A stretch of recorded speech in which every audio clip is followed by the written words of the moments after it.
Good afternoon, good evening, good morning, wherever you are, and welcome to another Nerd Nation stream. We are talking Season 3, Episode 2 of Star Trek, Season 3, Episode 7 of Star Trek Discovery. I do apologize. With me is my usual partner in crime, Cousin Cheeto. Hello, Cousin Cheeto. Are you there, mate? Yeah, I'm here. Great. So this is actually the third episode of the Unification story, which was started by Spock back in Season 5 of TNG. And we have in this episode Burnham trying to basically find herself. This is how the episode begins. Is she Starfleet? Isn't she Starfleet? She's also trying to solve the burn, and she's also shagging Michael. She's shagging Booker as well. Booker T. Yeah. So the meat of this episode kind of begins initially with Tilly being pissed off at Michael for going rogue. But once they kind of get over that, they quickly kind of decipher that the ships which were destroyed which were affected by the burn didn't all get affected at the same time. There were nanoseconds differences between the ships, and because of that information, they're able to triangulate possibly where the burn occurred. So how do you like that? Tilly being pissed off with Michael and then finding out possibly where the burn occurred. This is kind of a burn-centric episode to a degree. What do you think? Yay. I mean, you know me and the burn. I don't care much for the burn. The burn happened. The burn was what put the Federation where it's at today. I feel like that the Federation can never be whole again until it figures out what happened with the burn is not, no. Like, I don't even care. I really don't. Fair enough. Well, the burn is a significant part of the season. So, of course it is. It's important to Michael. Oh, I guess. So, where are we? Now we get a little conversation between the Admiral and Saru and Michael Burnham regarding some of the information she's come up with, and she believes that they need to go to Vulcan to find some more information, but Vulcan is now being called Nevar, and it's been occupied by both Romulans and Vulcans because, as we know, Romulus was destroyed. And so because of the peace treaty created by Spock back in season 5 of TNG, over the centuries, the Romulans and the Vulcans have learnt to cooperate and live together, and they're all living together now on Vulcan, now known as Nevar, renaming Vulcan. What do you think about that, Bob? I think that's the Romulans living there as well. I mean, that makes sense. I mean, the whole unification. I mean, this is technically an extension of the unification storyline, albeit several hundred years later. But I mean, it made sense. I mean, they reunify. I didn't catch if there was any significance behind the name Nevar, or if that's just Likewise. a name. Huh? Likewise, I didn't catch that. Watching this show twice, I didn't catch anything. So if anybody knows, let us know. Yeah, I didn't know if it was like, oh, the original name of the planet before we split was Nevar or something like that, and then it changed to Vulcan. But and then when they reunified, that's I don't know, but I mean, either that or it's just a name that they picked after they reunified, which I think is great because the whole Romulan and Vulcan unification thing has always been an interesting aspect of the Trek universe. So it was really interesting to see that piece of it in this episode. I was very interested to see hundreds of years later how the reunification of the Vulcans and the Romulans.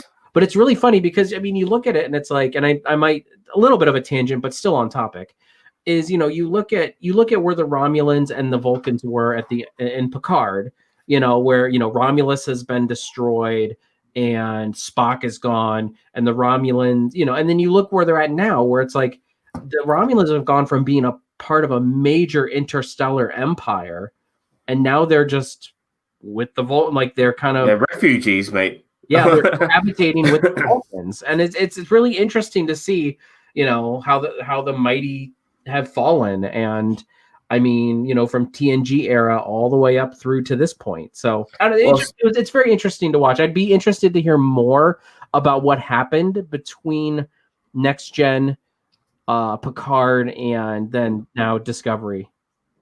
Well, we have a couple of centuries of possible future television shows to maybe fill in that gap. But SP-19 becomes one of the issues of this episode. It's basically a way the Vulcans and the Romulans decided to get around the lack of dilithium, because this is before the burn happened, because prior to the burn, dilithium was running out. And the Federation decided to let Vulcans and the people of Navarre to figure out a way of getting around the situation. Now, people don't realize is that the planet Navarre, the Romulans, the Vulcans, they're no longer part of the Federation. And the reason being is because the Vulcans believe that while creating SP-19, and they were forced to create it by the Federation's push to create it, so to speak, they ended up creating a chain reaction, which they believe, the Vulcans believe, not necessarily the Romulans, but the Vulcans believe created a chain reaction that's created the burn. So they feel that they're to blame for it, and they're pissed off that Starfleet made them do it, which is why they're no longer in the fucking Federation. What did you think of that? I mean, if it made a very compelling argument for them to leave, because if they thought that the Federation pushed them to make this new type of jump drive or jump gates or what, it looked more like a jump gate is what it looked like.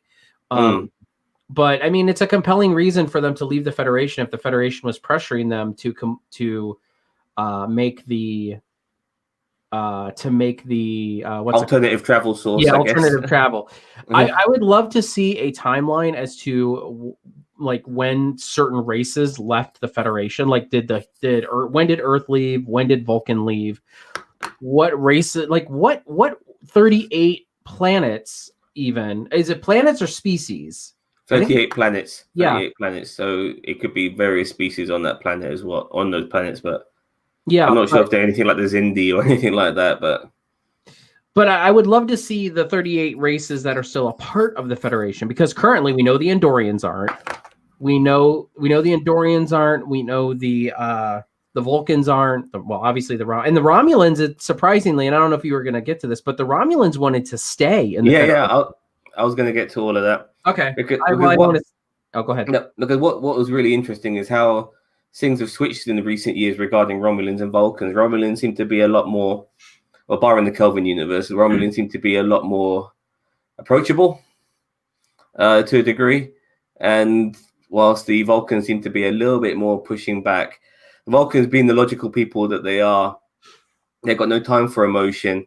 But the Romulans, they do want to try and get to the issue of this. It was really interesting to see the dynamics, because when you did have a meeting between Michael Burnham and some of the Navarre Council, and I will get to that. Sorry, let me just quickly get back to my notes. I do apologize. You see, the Admiral just realized that Michael Burnham is the sister of Spock, and Michael Burnham being the sister of Spock is relevant because Spock was the person who initially started off the treaty in the first two Unification episodes. So the Admiral pounces on this, and he has that gleam in his eye, and he's got a wry smile, like, yes, we're going to use you. Don't give a fuck if you've been an insubordinated person. You are going to be fucking used, even though Saru's not really happy with it. But it's an opportunity. They're going to take advantage of it. So once again, we get another Michael Burnham-centric episode. She falls in perfectly for their needs. I'm sure you're loving that, Roberto. Honestly, it felt okay in the beginning because it takes place for Vulcan. Like, this is an episode that makes sense that Burnham is the center of, because she it involves Vulcan. They, as far as I know, they don't have any Vulcans on Discovery, so she's really the closest thing they have to any connection to Vulcan. Obviously Spock. So I mean, the problem is that this episode makes sense for it to have a lot of Michael Burnham in it. I'm not denying that fact. A later detail is where I actually have the issue, and you'll probably get to it, and I'll let you know when you get to it. But as I said, this made sense. I was okay with Michael Burnham being pretty like one of the centerpieces of this because it made sense. Yeah. I was just thinking to myself, okay, this is a Michael Burnham centric episode again, which once again, I don't mind if it's done well. Yeah. And I think this episode was done well personally, but we'll get to that near the end. But we're now getting to the subplot of this episode. And the subplot is Saru asking Tilly to be his acting first officer. Now she is an ensign. She's taken no command courses because she's in engineering. And she was even wondering, why the hell are you choosing me? Is it because I'm compliant? And Saru basically said, no, this is for the best interest. Now, I called this the other day, and I'm kind of happy I was right about this.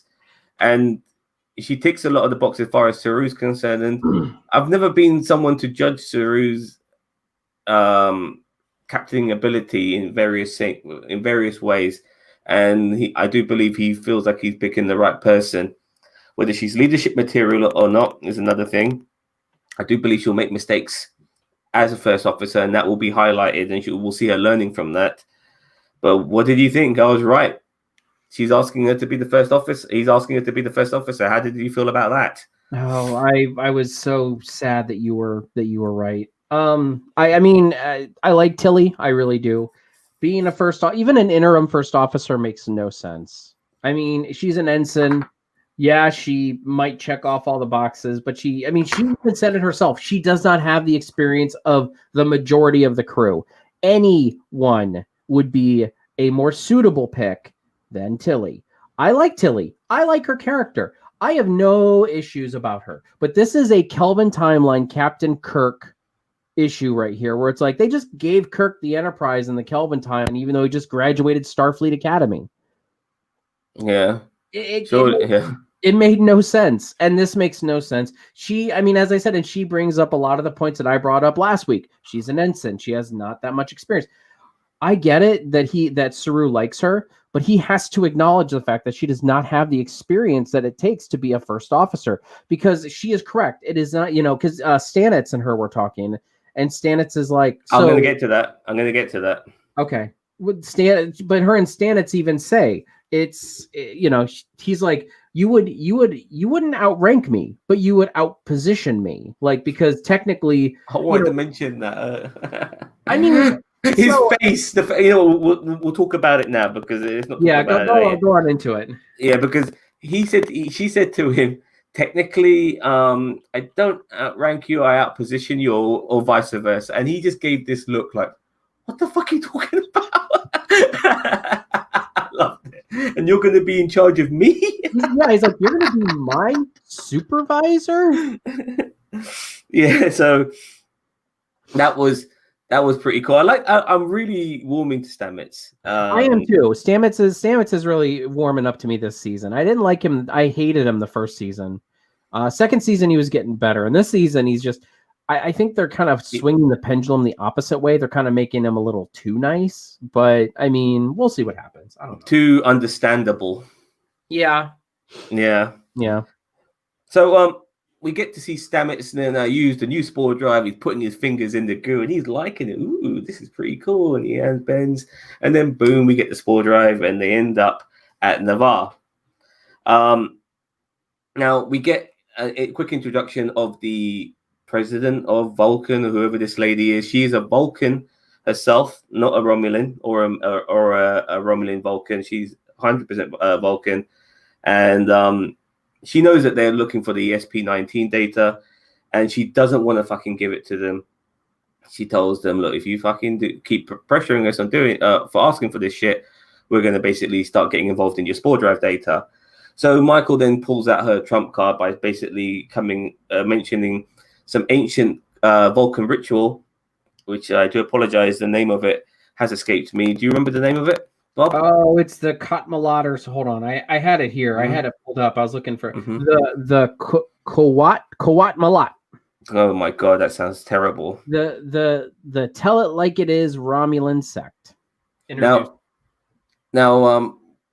it was planned. I mean, Michael Burnham is still kind of playing like the first officer role in this episode to a degree. And it was kind of planned by the Admiral that she was going to be used as a way of getting herself into into into Vulcan, into Navar. But Saru was kind of surprised and gave her this look like, are you going rogue again? Because she just immediately said, I'm going to do this. I'm going to do this Quat Navat, whatever the fuck you call it. What? Navat. Yes. And that kind of took the Vulcan by surprise. And she said, okay, we'll be coming aboard and we'll be doing this shit and we'll bring you an advocate and all of that bollocks. What do you think? I mean, this was good. This was classic Trek, where basically they use the I don't want to say the culture against them, but they use like cultural legalities to. I mean, they did this in Klingon episodes. They've done this with Trill episodes. They've done this with human episodes. I mean, it's littered all through Star Trek. Every show has their version. I think there was Ferengi things like the challenge of whatever. That the Ferengi had for financial whatever, but there's always those episodes where they get into like legal jargon kind of like a culture. And since obviously the Vulcans were more scientific based, this is more of a like scientific trial. So Well, what I learned from watching this a second time, it's a trial also of truth. And we're going to get to that now because we get we get all the council members of Navar coming along. We have a Romulan member, we have a Vulcan, and we also have, I believe, a Romulan Vulcan woman as well. And on top of that, we also get the president of Vulcan as well.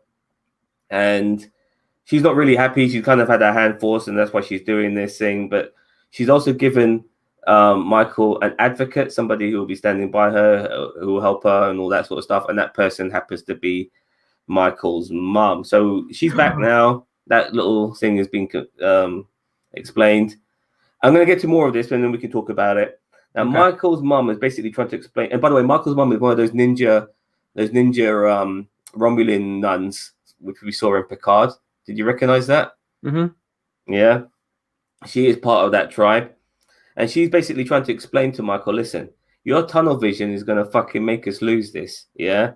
You need to think differently. We need to do some homework and always speak the truth. That's what it was all about, because I don't think Michael for a while understood that being dishonest was not going to help her regarding her mum. Her mum wanted her to speak the truth. And that does come into play a little bit later. But with the council members now joining and the mum also being revealed, what do you think? Oh God, I hated the mom reveal.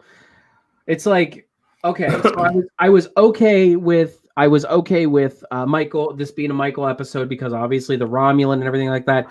But then just by happenstance, to make it a little bit more of a Michael, personal to Michael, now her mom has to show up. And it's like, what? Why? Look.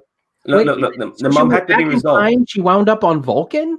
Like, it's just so stupid. Like, well, I did not want. I know. Look, I totally understand, but the mum was always going to be lingering around. Now she's been found. We know where she's at. It's no longer an issue anymore. Okay. Yeah. Well, I feel like this was an unnecessary to make it a little bit more personal for Michael, and it was just very. I don't know how to explain it. Just very, very convoluted and not necessary, in my opinion. And they just had to make the stakes personal for Michael, having her mother there. I loved it. I loved it. Because I absolutely hated it. Because it was a great way to top this loose end regarding the mom, and the mom is no longer an issue. So, and I like how they implemented her. Mom should have shown up in the season finale when she comes in. Oh man, she's a part of Section 31. That's not bad, actually. So we get the first interaction between Michael and the council.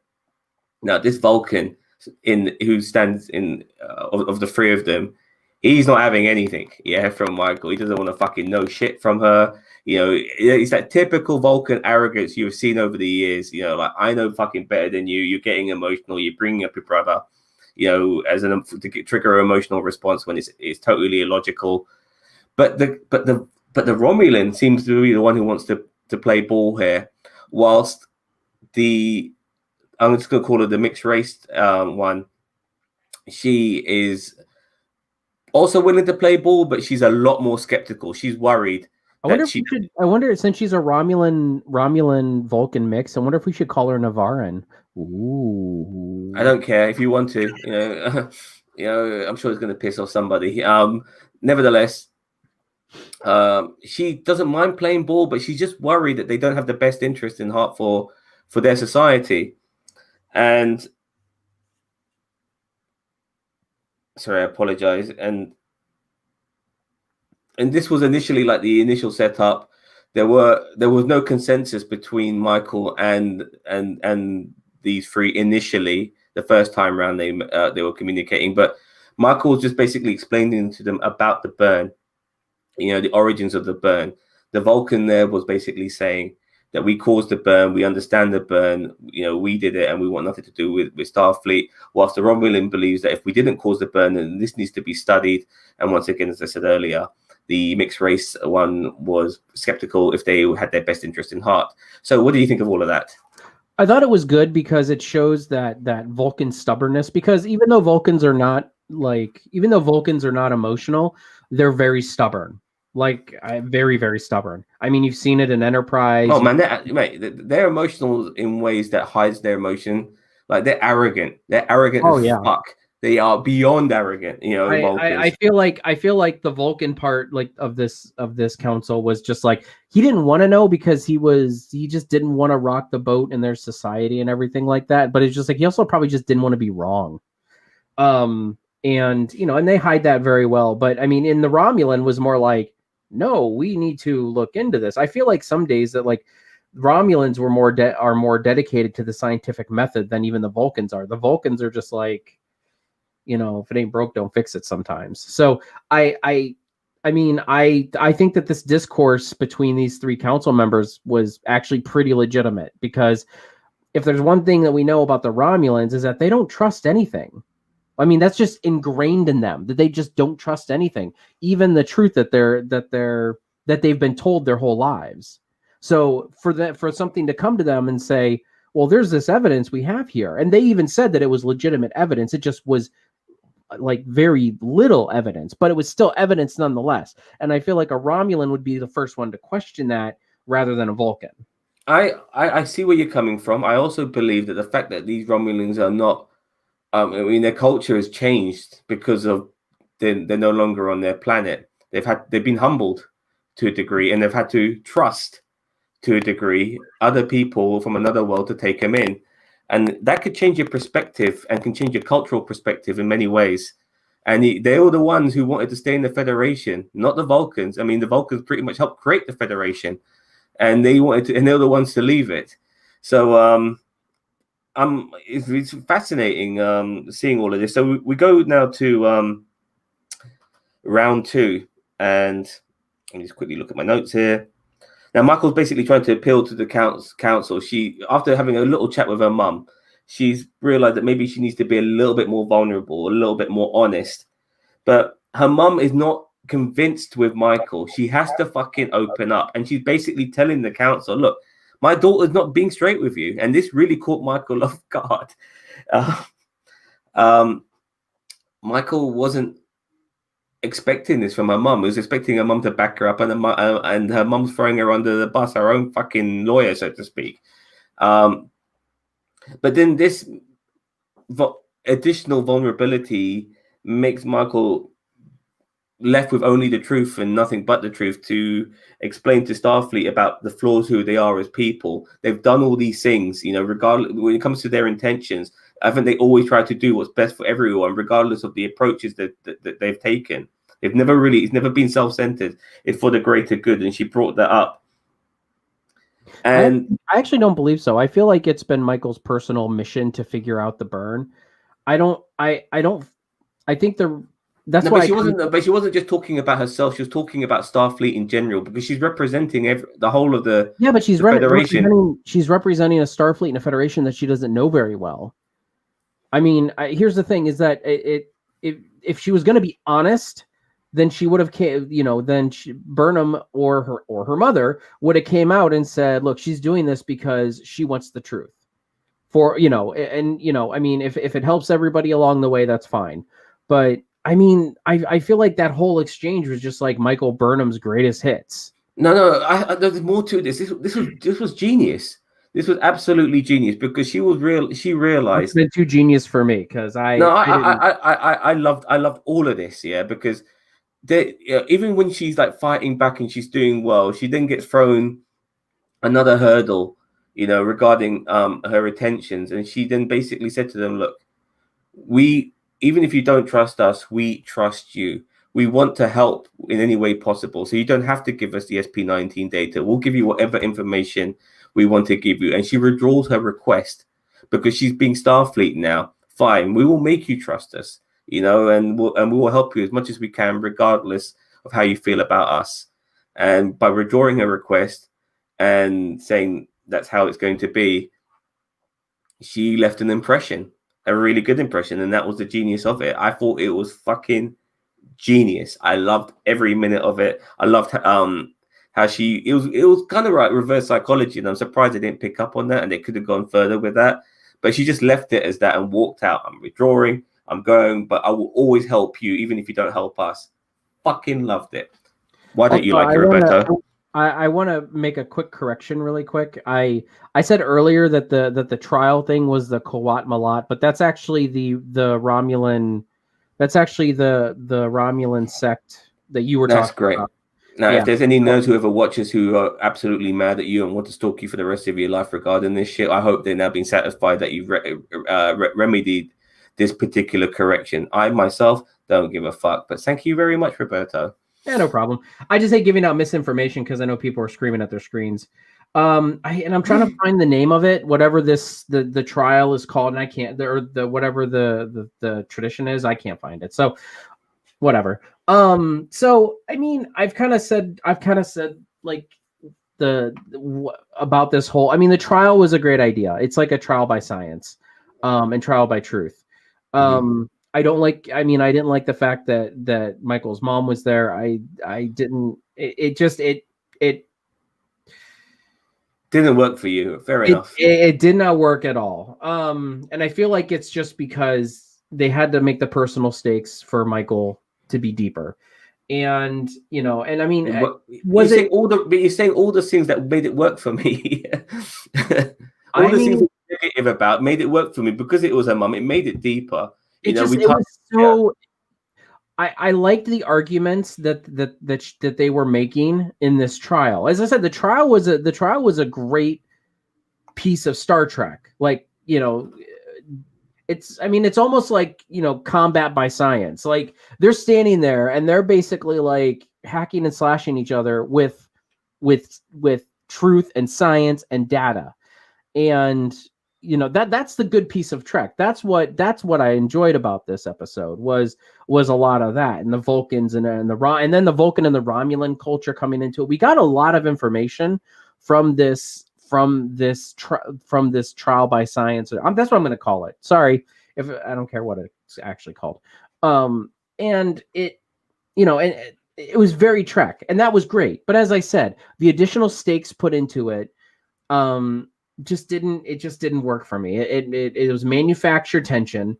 Michael's mom first off, Michael's mom has not been in her life since forever, and then she only saw her in a couple of episodes last season, and now she like all of a sudden knows so much about Michael now. Like, no. Yeah, but she's always known about Michael because she's fucking time traveled, mate. Well, millions of times or billions of times. She's like seen her daughter die so many times, all that bollocks. I don't know.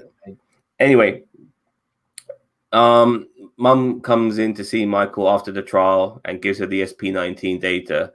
It worked. Mum then tells Michael, "Listen, I have to stay here, but at least you know where I'm at." Perfect. Ties it up. Probably won't see her for a season or two.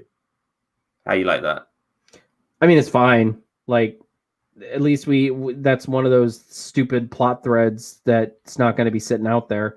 I mean, honestly, will return though. I mean, without a doubt, in my opinion, she will be back. Oh yeah, no, but I mean, the thing is that I actually enjoy the Michael trying to find her mom thing more than Michael trying to figure out the burn.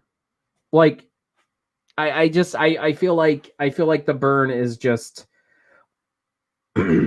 I feel like if they can figure it out just this season, I feel like that's a bit too coincidental. You know, like well, she's been figuring it out for about a year. Apparently, she's been on the case for about a year, and I think the fact that because they don't have a spore drive ship, it makes it a lot difficult, for societies to deal with figuring out how to deal with the burn. But yeah, obviously the convenience of her being able to just immediately put two and two together and come up with a theory or an idea where it all occurred. It's fiction, mate. What do you expect? I feel like with Starfleet and all of their resources, even now, I feel like they would have at least figured out, hey, there was an actual origin point to the burn. It wasn't just because they didn't have Michael Burnham in the fucking fleet at the time. Well, that's what it's all about. It's about having Michael Burnham figure out all the problems. And I'm only saying that because I'm taking the piss, but it's kind of true. But I don't hate it too much as other people. I don't hate it at all as much as other people do. It's just it's fucking television show, man. Yeah, there's only so much you can do with it. I mean, fuck knows how many loopholes and plot holes that we can go back on now. Honestly, you know what I would have much preferred in this episode? I would have preferred if they got a message from Navarre from Michael's mom, and that's what took them to Navarre. Yeah, but no, you would have been, that would have pissed you off just as much. Yeah, no, you would not be satisfied with that. Would it have been cool if she just went to Navarre and found out her mum was there? That's what you would have probably said to me. No. Just, I mean, or maybe if there was, I mean, as I said, if they went to, I mean, I really liked a lot of elements of this episode. I just didn't like the execution of some things. Like the reason they were there. But I loved a lot of the like cultural dynamics and stuff like that, and the whole trial by science, and that was really cool. I just didn't like how it came to a resolution where it was basically Burnham's best hits from the perspective of her mom, and then Burnham's like, well, okay, then I guess I'm just not going to get it anyway, so I might as well just withdraw my request. Oh, look, you're giving me the information anyway. Thanks, guys. It's no. As I said, I enjoyed a lot of elements of this episode, but at its core, I still have some issues, and the issues keep cropping up every single week. The same, and I mean, I know I sound like I probably hated this episode or this season, and I really don't. I really enjoy it. It's the same thing every single week. The same person every single week. I think you mean. Same person every single week. Yeah, not the same thing, but look, we're coming to the tail end of this episode now. So this is the part of the episode where you see in American shows where there's a whole motley crew of characters that you recognize, and then one of the characters is something's happened to them, and then they come back, and then they see their gang, and the gang's like, "Hey, yeah," and that's what it kind of reminded me, with this ending of this episode. Like Tilly's there, and the whole fucking crew's there. Barring certain individuals who are not on this episode today, like the Doctor, Dr. Colbert. I noticed that. Dr. Colbert. No, Adira. Oh, yeah, she wasn't there. She might have, maybe she felt she should have been first officer. No, Philippa. Well, yeah. I don't think Philippa would have been standing there saying... Philippa in this episode would have been a bit of a headache, considering they're trying to be doing diplomacy with Vulcan, so that's why they fucking... But I have a real problem when you have a whole cast of characters and they're just not there at all, not even for like a millisecond. Like walking past the doctor's surgery or whatever. It's weird that they just disappear. Like Adira has mainly been working in engineering. They were in engineering for a fair bit because of the subplot, and we weren't there at all. She wasn't there at all. I mean, like, what the fuck? It's a bit weird. And talking about engineering, the other engineer, the short-haired lady, the one who's always going back and forth. I forget. I still haven't got her name yet, but she's always going back and forth with Stamets there, constantly bickering. Where the fuck is she? She's hardly been in it this season. I think she was in like the first episode or the second episode. and she was in the second episode, because that's where Discovery came through, and she helped with the repair, and she wasn't even at the dinner when they had the Thanksgiving dinner and all that shit. how shitty is that? Yeah, it was a bit weird. So she just didn't anyway. But look, all of this is to do with the fact that Stamets is kind of leading this. He's just saying, look, we want you to take the fucking job, you know? And then Michael Burnham at the end comes in and says, look, don't worry about it. I'm happy for you to lead us. You know, you don't need my blessing and all of that. And it was a very heartwarming ending to the episode. Obviously, the real ending is Michael and Book being on the ship, standing in Book ship together, wondering what's going to happen, because Michael's journey in this episode was wondering if she could find herself, whether she truly belongs, and she realized that she does belong in Starfleet, and Book wants to be with her, and you can't fucking blame him. I would too. At the same time, they're a beautiful couple. Why would they want to split up? They're lovely, and I hope they do stay together.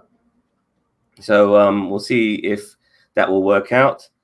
And that was the end of the episode. And this episode, not one action scene whatsoever. All dialogue, no little mistaken identity, and we do a little chop before we realize, yeah, we're on the same team. None of that. Yeah, just pure dialogue the whole way through from start to finish. I love this sort of Star Trek. These are the best episodes of Star Trek, in my opinion. This was the trilogy of Unification. What do you think of it as a whole now, Roberto? Pretty good. What do you give it out of 10? Oh God. Well, I don't know. I mean, all right. So the issues that I had with the episode are mostly writing based, not an execution based. Like, you know, Tilly being first officer makes no sense at all. Period. I like Tilly. If maybe she was a lieutenant or a lieutenant commander, maybe, but she's an ensign. She's got little to no experience. She's not even a commander. I mean, exactly. in commanding, but she's an engineer. Yeah, she's in engineering, so it makes no sense. It is definitely a TV show choice, not a make sense choice, or a sensible choice. The Michael's mom showing up was so incredibly stupid. I mean, the Vulcan and the unification parts of things, and you know, the a lot of that cultural stuff was really cool. I really liked that. I loved every moment of that, of them talking about the unification and the history and everything in that. And out of a 10, I would. Fucking hell, you're taking a long time to rate this. I know. You want me to go first? Yeah, you go first. 7 out of 10, and that doesn't mean it's shit. It's good. You know, it's bordering very good. If you're doing a 7, I'm doing a 6, because maybe a 5. As I said, I don't think it was crap. I don't think it was a crap episode. I just think that there were some writing decisions in this episode that were just like, what? Why? No. Like, I was almost wanting to sit there and yell at my TV. Like, why? Yeah. So that's it. I mean, as I'm just a stupid fanboy, but whatever. I thoroughly enjoyed this episode, pretty much from start to finish. I like the way it began. It left off where the previous one was, with Michael having to explain himself, and like I said, the burn needs to be resolved. It's going, regardless of you disliking it, Bob. The burn is centric to this season, and it needs to be issued. It needs to be dealt with, and they're making it more interesting. I like the fact that we got to see some familiar factions in the Vulcans and the Romulans, and how they kind of traded places a little bit in how approachable they are, I guess. I liked resolving the issue with Michael Burnham's mum. That's no longer an issue anymore, which people need to talk about. I liked, the fact that her unification with, her being Spock's sister, played a part. I like the part where she sees Spock's image, and she gets it from the Picard files and stuff like that. I love those little Easter eggs. Mm-hmm. That was pretty cool, and seeing what her brother ended up becoming, as and not only a decorated Starfleet officer who lived 2 lives, and also an ambassador as well who brought 2 races together. Well, and also they learned the fact that they learned all about the Romulans, because remember back in Discovery's time, they didn't know anything with the Romulans besides that they were an enemy and they had war. And I'm so glad you brought that up. Actually, I forgot to mention that the fact that they never seen Romulans before and had no idea, but I guess they would have learned that off screen.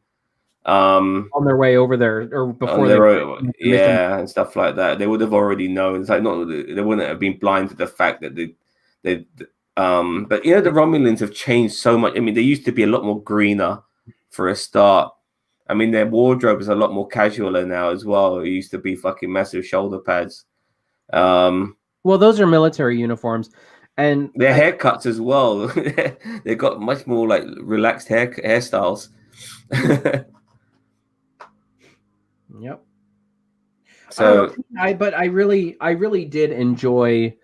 I really did enjoy, as I said, a lot of the 31st century. Well, not 31st. It would be the 30th century world building, where we're finding out what's going on in these old Federation worlds, and I mean, I really feel like that this is a good way to do it, because I mean, we've already seen Trill, who has left the Federation. We've already seen Earth, that has left the Federation.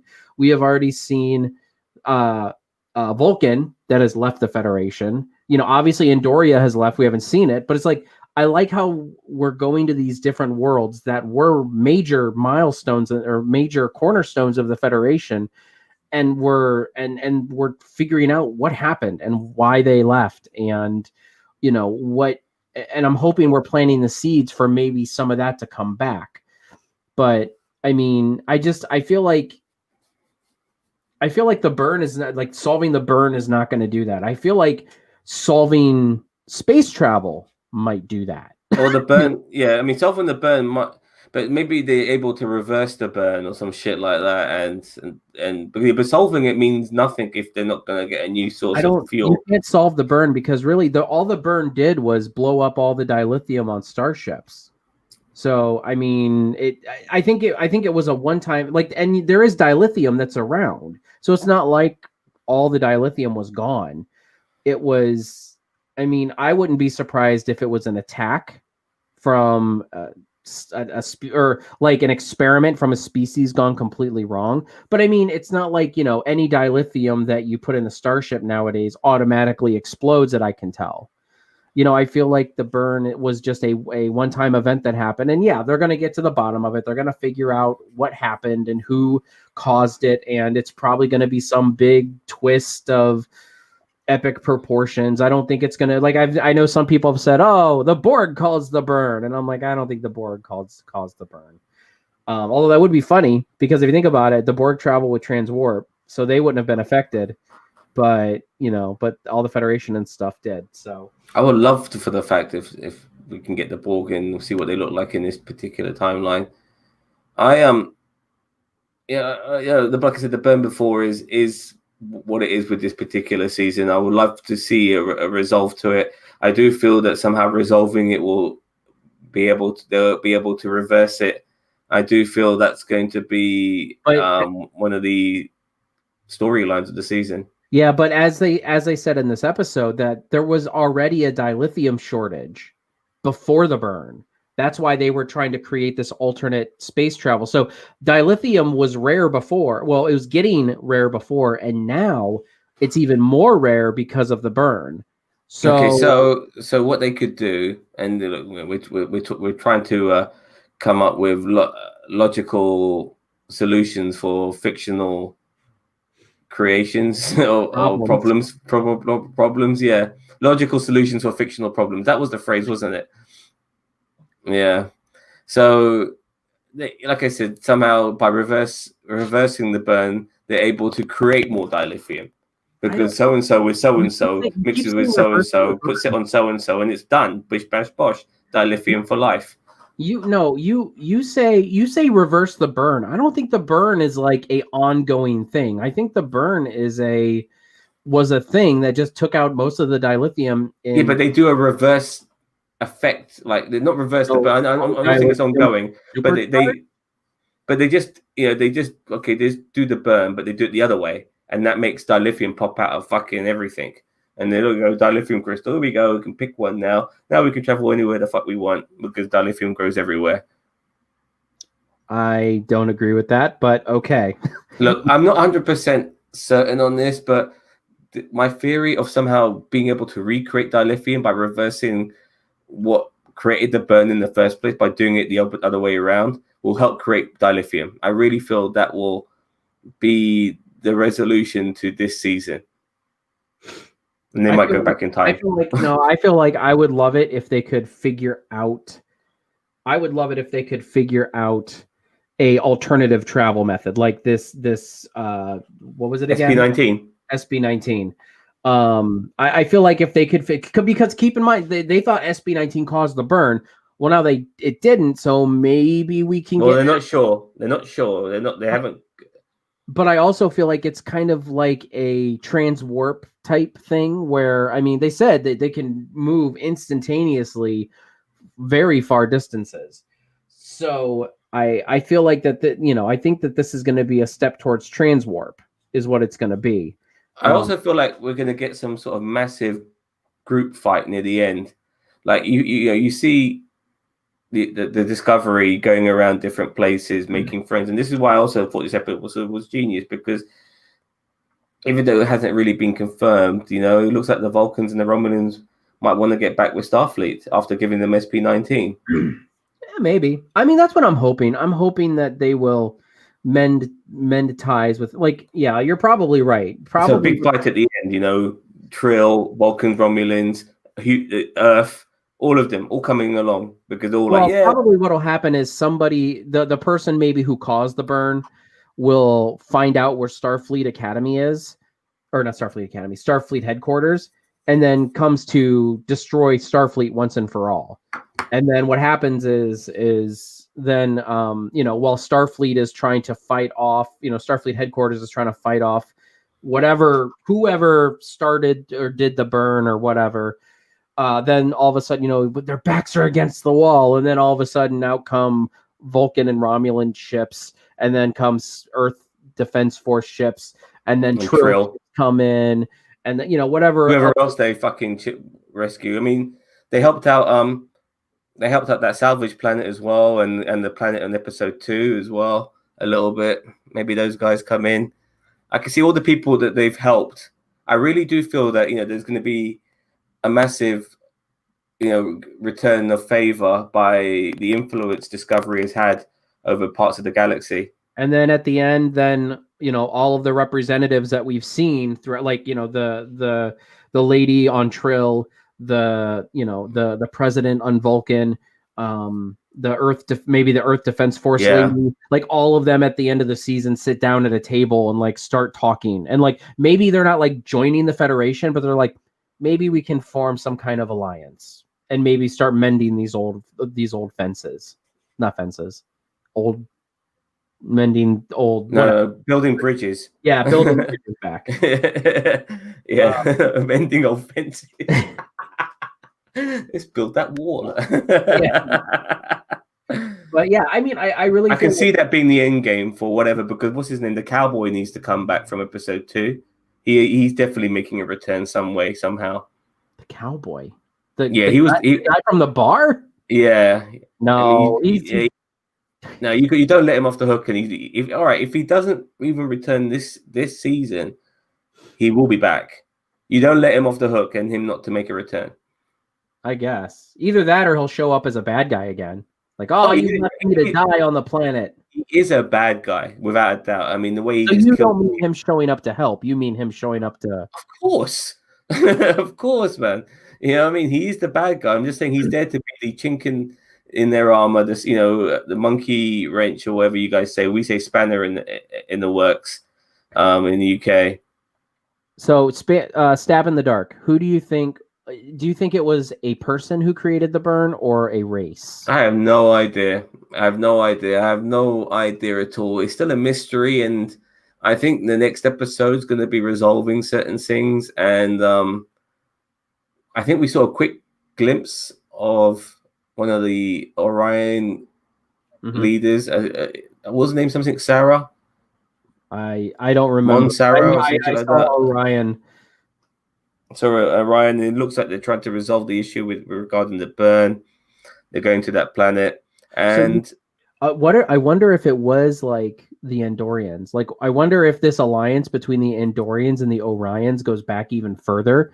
And if the Andorians align themselves with the Orions, they developed like the technology to destroy all the dilithium and cripple the Federation because the Andorians were sick of, I don't know, and create like a black market dilithium. Yeah, trade. and they're like, look, we can. And the Orions were like, look, we can make this.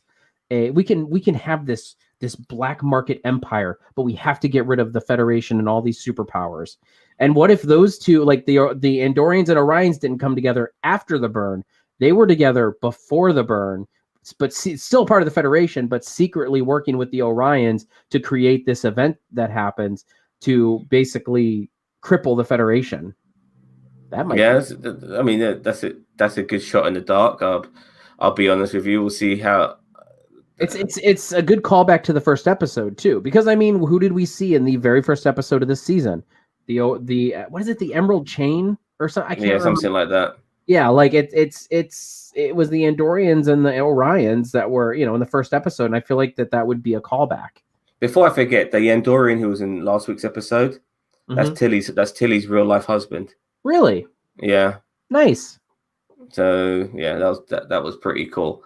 I just know for a fact that resolving the burn doesn't mean okay, so this is what caused the burn and everything's hunky dory. No, there will be more depth to what caused the burn, and there'll be some shock revelation that will make us go. We'll try to make us go. Well, that's why that's what happened, and that I don't know. I can't even fathom what it is yet. I think next episode will hopefully materialize it, because the burn has just been this gothic tale. This what's the word for it? This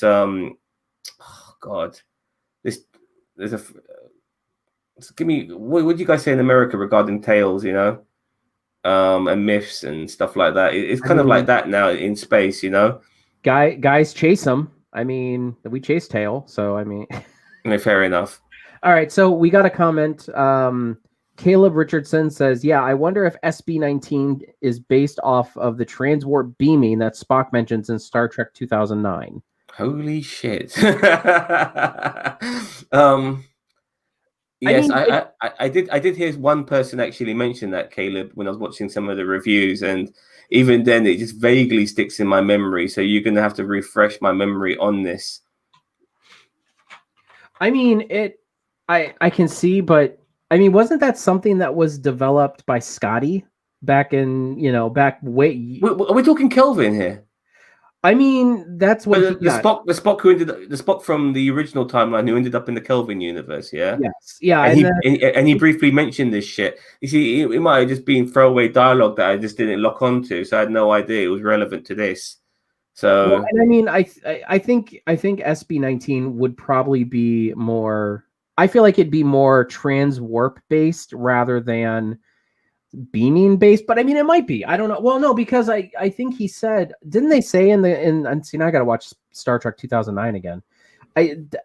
Because they said that they can beam great distances, which goes against a lot of the Prime timeline transporter tech. I mean, they can transport during warp, but like it's a matter of distance. It's not a matter of like where they're heading or going or whatever. I mean, it might be something based on that. I'm just not 100% sure.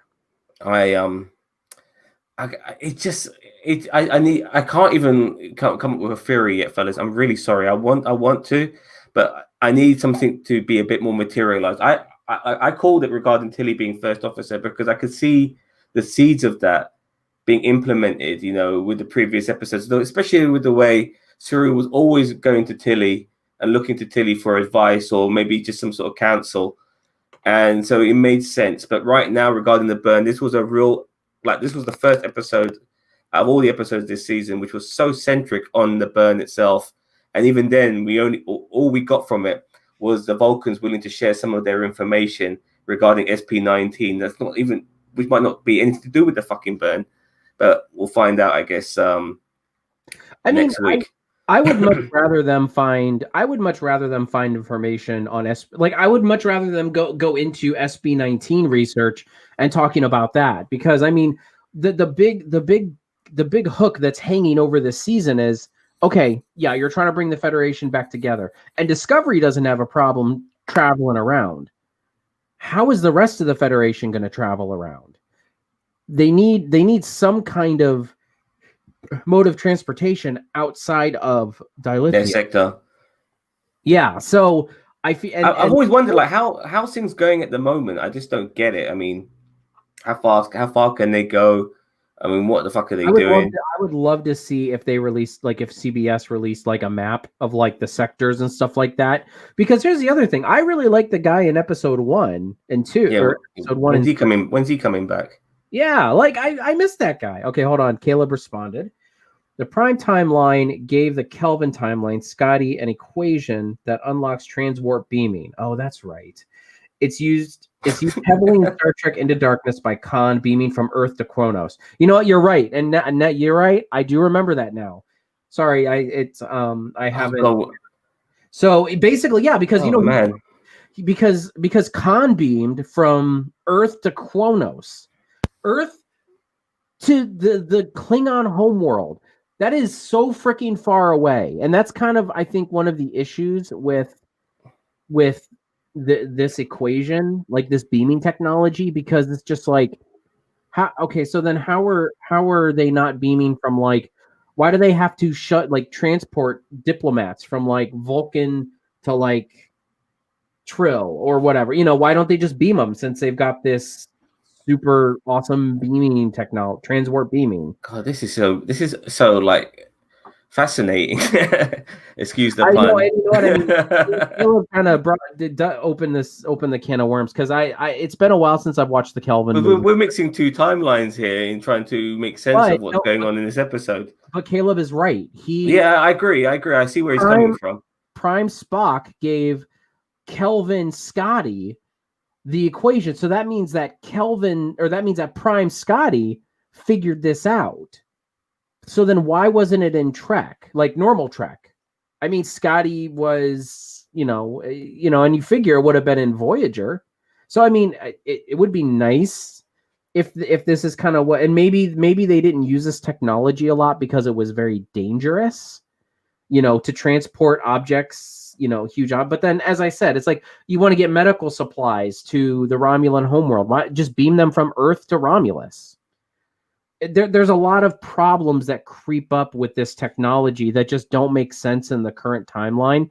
And that's why it's like the Kelvin movies, you kind of have to take with a grain of salt, because sometimes they do stuff like that, and it's like, that doesn't line up. I mean, it may exist, but maybe there's a reason why they don't use it.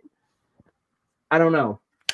I'm going to quickly sway here now, and I think the Admiral from the Mummy films, he's going to take a shine to Michael Burnham, because one thing Michael Burnham is, regardless of her going rogue, one thing she has been in all these episodes is efficient. Since the Admiral's come across her, she helped with the seed stuff to save those refugees. She got valuable information regarding the burn when she went rogue, and now she's pretty much possibly helped the Federation and the Vulcans and Romulans, come across some sort of treaty by getting the SP-19 information first time of asking.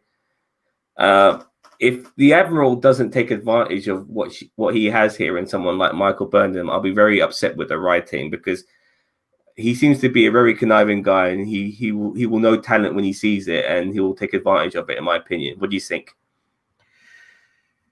I mean, I guess. And this will give us more Michael Burnham because it is Discovery. Look, whether people like it or not. Show. Look, whether people like it or not, this show Discovery will be quite Michael Burnham centric, and that's how it is. It was like that from the beginning, and that's how it is now. Yes, other characters do get more attention to them, but I think Michael Burnham will always be the person around this show. Actually, and as long as this show stays Star Trek, I'm happy with that. No, actually, I feel like they've gotten worse about the side characters again. I feel like that they've gone. I think that they've gone in the reverse way. Like, yeah, I agree there. I agree a little bit. They're getting less and less time now. Like, they're focusing on certain ones, mainly Tilly. Tilly's like really the main crew member outside of Saru, who's not like of significant rank, who gets focus, which is a bit of a shame because there are other people there. Detmer was getting some focus, but now she seems to have got over her trauma. Stamets obviously gets a bit of focus, but then once again, we didn't have the Doctor, we didn't have Edra. It was like just people just disappeared, and that is one of my problems with Discovery, like the way certain characters are there one week and just not there the next. Like, what the fuck? I mean, surely Philippa would be popping her nose in on this issue because that's the sort of person she is. You know, she needs to know what the fuck's going on. And the fact that she wasn't in this episode was kind of surprising. Adira not being around engineering was surprising. I just like, why do they do this? Why do you think they do this? Why do they just make certain people disappear? Because it's the Michael Burnham show, and you know, if people start to want to see these people more, they have to be shoved into the back because Michael Burnham is the only one. Hold on. What's Caleb saying here, mate? Maybe Scotty locked away the equation because it could be used for great evil. I mean, a terrorist could beam nuclear weapons to multiple planets and create a multiple planet terrorist attack. I need to read that again. Maybe Scotty locked away the equation because it could be used for great evil. I mean, a terrorist could beam nuclear weapons to multiple planets and create a multiple planet terrorist attack. Okay, I get you now. So, yeah, I can see it. Now you mention it like that, I can see it. And I mean, that's possible that Spock knew of the equation, but he and Scotty, like he and Scotty know the equation, but it's like, yeah, Spock and Scotty locked it away because they didn't want even the Federation to have it, you know. But Spock knew it there. I just feel like he kind of gave it willy-nilly to Scotty to do the transwarp beaming or whatever. I don't know. I mean, I'll be honest with you. I don't really like to think about the Kelvin. I really don't. No, I got nothing against it. I mean, I thought the first Kelvin movie was great. I thought Into Darkness was fucking going in the wrong direction. Absolutely awful. And it doesn't. The only thing I remember about it is fucking Spock going, Khan. That's it. That's all I fucking remember because it's that shit. I think Peter Weller was in it, if I believe. I'm not so sure. Yeah, Peter Weller was the bad admiral who commanded the bad. And I have a problem. I have a problem because I mean, was he related at all? Was he like the great grandson of the Peter Weller character in Enterprise? I don't know. Who was Peter Weller in Enterprise? He played the xenophobic human who didn't like aliens. That was him? Yeah, no, was it? The leader. It was him. Caleb. It was him. Caleb will back me up, but this guy knows his shit. Yeah, it was him, man. Peter and Weller. Stuff like. Or Weller. And then he played what's her face, that British actress. He played their dad. Track.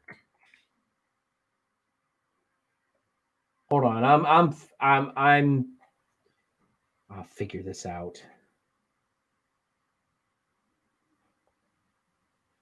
There's so much to remember now, fellas, when it comes to Star Trek, but there's just so much Star Trek. You know, it's very hard to remember everything, but I do remember Peter Weller being in Enterprise. RoboCop himself. Okay, you might be right. I remember him being very similar. Oh my God, you're right. Holy shit. Holy shit, you're right. It's not that big a deal. You know, I felt. So what's this? I don't think it was willy-nilly. I mean, Spock wanted to stop Nero, who had Picard era technology in TOS era, alternate timeline. He could basically rule the galaxy with that tech. Fair point. Okay. My man's into it. Hey. So, Kayla, what did you think of today's episode? I gather you saw episode 7 today. How did you feel about it, mate? I gave it a 7 out of 10, and that's the reason I gave it a 7 out of 10. But I thought it was a good episode. It didn't blow me away, which would start getting the 8s and 9s. I didn't find it obviously anywhere near perfection, which would have been a 10. But I thought it was a good episode. It was good to get an episode of Star Trek which wasn't action-packed, had no action scenes. I feel that's always a good thing to have in Star Trek, because diplomacy and those sort of and tension within diplomacy can be just as exciting as seeing shit blowing up. I'm not sure how you feel, Bob. I mean, I didn't know. I mean, this, as I said, this episode was really Trek intense. Like it was people in a room. Like if you boil it down to its base components, there were just some people in a room yelling at not even yelling, but speaking at each other back and forth about truth and what the greater good and what's this for, but that's Trek in a lot of points, like they're talking about, getting the greater good of it. So, I mean, I really enjoyed that part of it, because I thought it was a great little slice of Trek that was like, all right, yeah, this is cool. The trial by science. I love it. Yeah, I love it too. And I want more of it. Do you think next week's going to be action-packed? Wham, bam, thank you, ma'am. And I think next week is going to be, because this week was very like dialogue and sciencey focused-ish. So I think next week is going to be more of a shoot, bow, bow, pew, pew. Fair enough. And I hope we get some more revelation, because we need it now. I do believe we'll figure out who the leader of this Emerald Syndicate is in the next episode. We've heard the name of the person. I think we'll see this person being revealed. They gave us a little spoiler, I believe, in the trailer for next week. I've got not much more to say about this episode, mate, unless you want to bring something up. Here we go. Caleb's got something to say. It was good. I liked the TNG era style politically charged trial. Yeah. Mm-hmm. We needed that. It felt really good. Yeah, as I said, I mean, there were some things in this episode I didn't like, but that was one of the things that I really enjoyed, was the politically charged trial. That's a really good way of putting it too. Is it's a politically charged trial. So I read that. I really enjoyed that aspect of it. I mean, I did not need Michael's mom there. Like that was just manufactured tension, in my opinion. But I mean, like Michael going up against a council of, the 3 different sections of the Navaran homeworld, the Romulan, the Vulcan, and then like the mixed Romulan Vulcan, council members. I really, that was the most interesting part. And I really enjoyed that part of this episode. That was definitely the highlight for me. Yeah. I liked it all. I like the trial, just classic Trek, and I want more of that. I mean, I know they're gonna have to, deliver on some cheap entertainment with some explosions, but if they can go back to more of this, I'll be very happy. Well, and here's the thing. I mean, if Trek does like action well, which I thought episode 1 of this season did action well. Like it was very high octane, but it's like, okay, it was the season 1 premiere. Michael was in a place she had no idea what she was doing. And I mean, she, they were trying to get, answers. So it was very well. And the second episode as well. Yeah. Both episodes were action packed. Oh yeah. Well, I feel ways of action. The action was more like, it was like roller coaster action. And the second episode was just trying to stay alive, and with the ship being destroyed, and obviously they're coming across a few rogues. Yeah. And it was more of a getaway sort of chasing in the first one, which is also pretty cool, but action nevertheless. And But I mean, their Trek does if Trek does action well, I mean, there's plenty of episodes of Star Trek where the action is just really good. Like in Deep Space Nine, especially because I got to plug my favorite one. With the Dominion War and everything. If they do the action right, and if they do, I mean, in space, there's going to be action.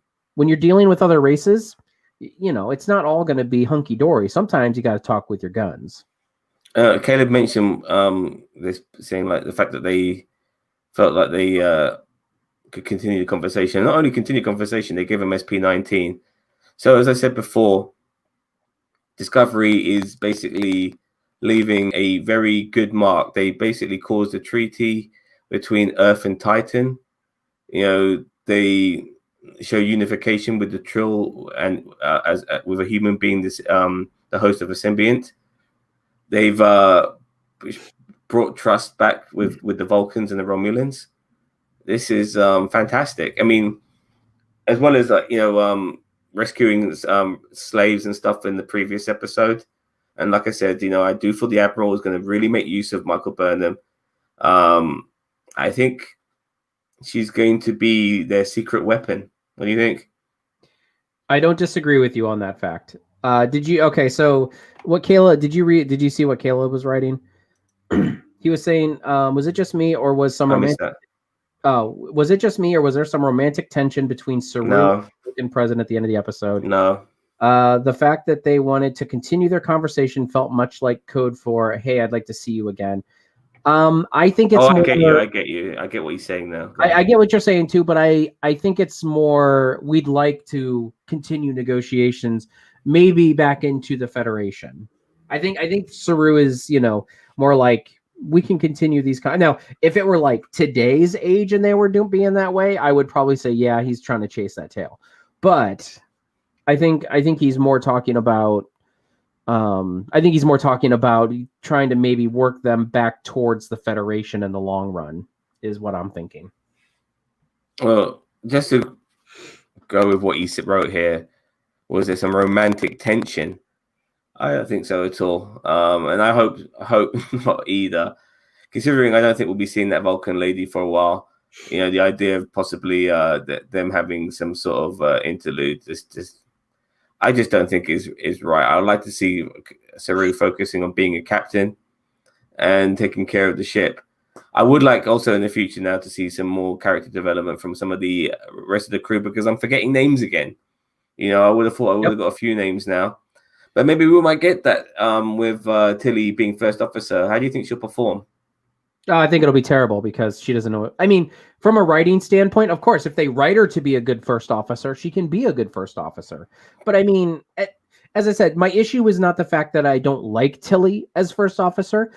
If Tilly was a commander or a lieutenant commander even, I would be fine with it. But the fact that she is this young ensign that is mostly in engineering, it just makes no sense. I hear all that. If this wasn't a TV show, this would make a lot more sense. But you could see the seeds were being sown when Saru was always asking her for advice. And then I told you. You called it. I called it, and I told you she would be the first officer. I think a lot of people called it. I don't think it was that. It wasn't obvious for a lot of people. I think they could see the writing on the wall, and it's a journey she's taken now. I mean, I think Tilly, in my opinion, will be one of the most fascinating characters of this show once it ends, because we would have seen a real rise of a character here. And they need to promote her to lieutenant at this point, because I mean, wasn't it at the end of season 1 they made her an ensign? Because she was like a part of the cadet. She was the part of the cadet program in season 1. At the end of season 1, they made her an ensign. I mean, she's obviously performed well enough. I mean, she's probably earned, after a season and a half, she's probably performed well enough. She can probably get to lieutenant, I would say. It just depends.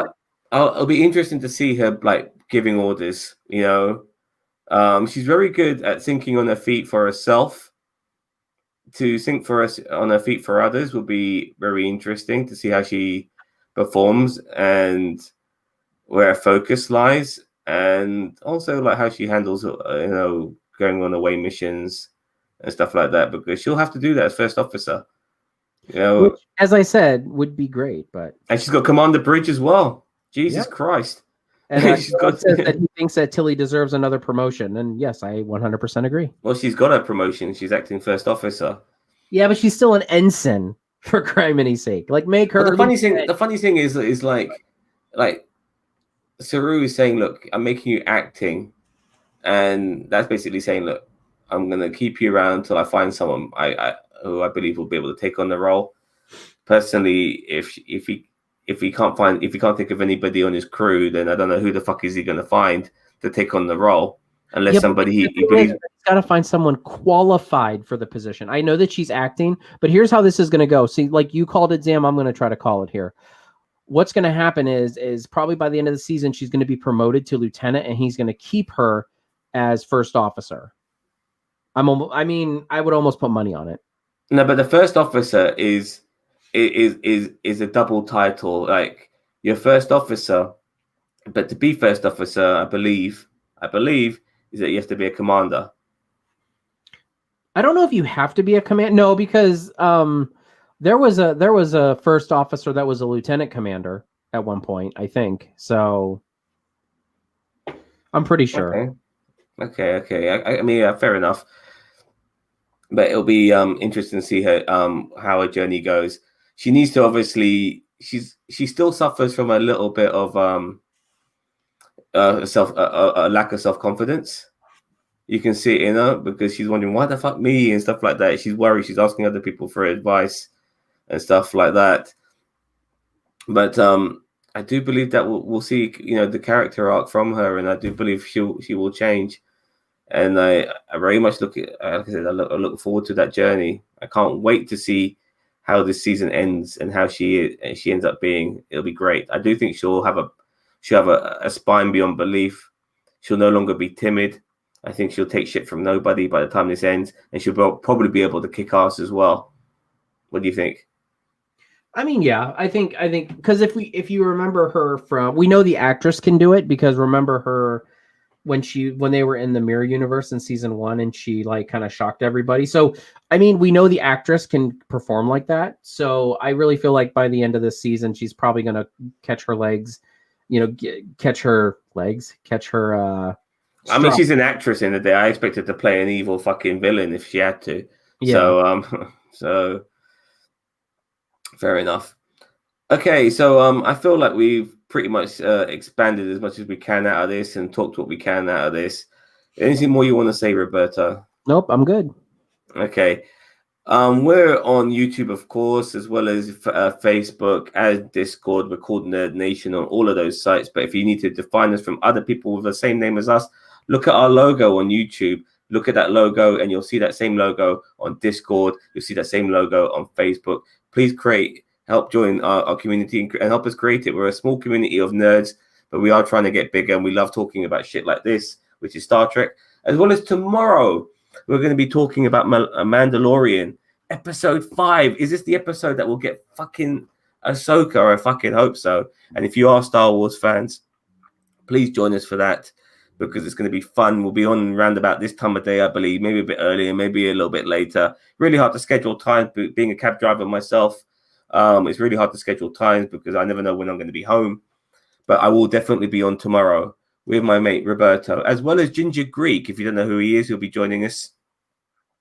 And we'll be talking Mandalorian episode 5. I hope it will be a good one. Thank you very much for watching. Have a nice day. Roberto, you got anything to add? Nope. I'll see you guys later. Don't forget to like and share and subscribe to this shit. Make us big. Make us proud. Bye-bye.